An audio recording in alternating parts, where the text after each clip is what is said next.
Hey, what's going on guys? My name is Zeke and welcome to another Black Ops 3 best class setup video.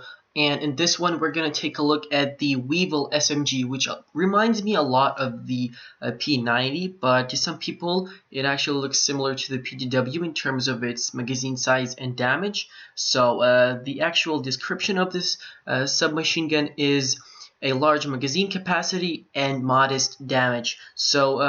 It's not going to deal a lot of damage, but the penalty is that it has, a large magazine size. So you don't have to go for an extended clip for sure. And as always, let's start off with the attachments for the weapon. First of all, I've gone for the laser sight just because this weapon is kind of good at hip firing. So a laser sight is just going to make it a lot more better. So you don't have to aim the sights in close combat gunfights, but just in case you need to aim down the sights quickly, the quick draw, which is the second attachment, is going to be very, very useful at that.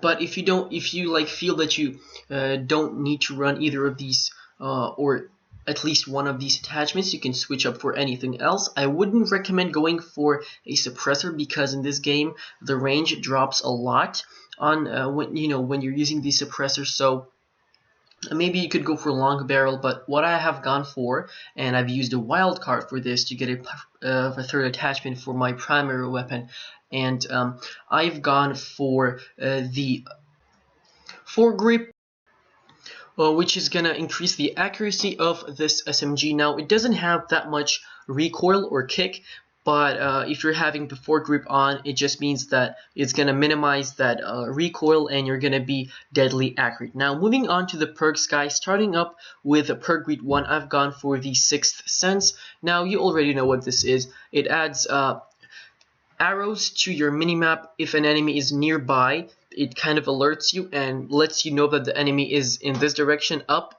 And actually it's really useful if an enemy is below or above you. That is very, very useful. But moving on to perk grid 2, guys, I have gone for the Scavenger. Now if you don't feel that you want extra ammo, you can switch it up for anti-up. Maybe that's gonna get that's gonna help you to get your score streaks faster. But Scavenger just basically allows you to replenish ammo from dead bodies, and that, like, I've been using this thing ever since Black Ops 2. So Scavenger is my go-to perk, and I'm going to perk grid 3. I've gone for the Dead Silence. So a lot of people use headsets on PS4, and this weapon is all about rushing and running around, so making your steps not as loud as they usually are is very, very good and is a very tactical move. But if you don't want that, then you can switch it up for any, like, gun-ho or anything you feel like running instead.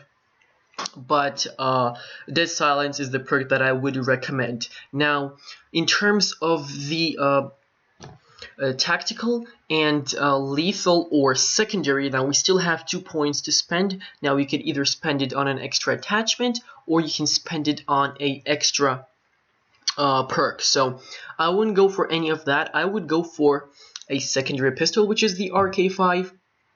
And I would go for either concussion or the smokescreen tactical equipment grenades. They are the best. I have done a tips and tricks video on the concussion and the smokescreen grenade. Just check out the link in the description, guys. That is a very, very good video, so make sure to go check it out, guys. And yeah, so this is pretty much it, guys. Of course, the specialists are up to you, and the score streaks as well, but I would recommend going for the UAV, the Talon, and the Wraps, or the Hater, whatever it is, guys. But those are kind of the score streak that I'm kind of using now. But anyways, guys, hopefully you all enjoyed the video. Leave a like if you did. Leave a like if this was useful, if you learned something new. And thank you all for watching. I will catch you in the next video. Peace out.